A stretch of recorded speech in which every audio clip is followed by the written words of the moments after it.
मामा हान्न छिरिसकेको के हो हान्दै पनि सक्छ। मामा कल बिना किन छिरेको ल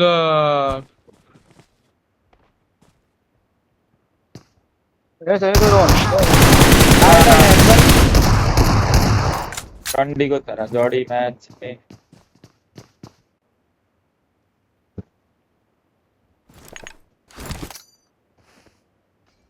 बमै लागेन क्या स्मोक हान पुरै 2-3 स्मोक हान त भाइ ओए नाइस दुईटा बम पड्क्यो पड्क्यो दुईटा। लास्ट वान हो लास्ट वान हो पट्टि छ दाइ पनि जानु सँगै सँगै हान्दिनु भाइ ल ओपर दाइ उठाउनु उठाउनु उठाउनु ओपर यार मामा जियो लाइभ 1v3 हान्दिनु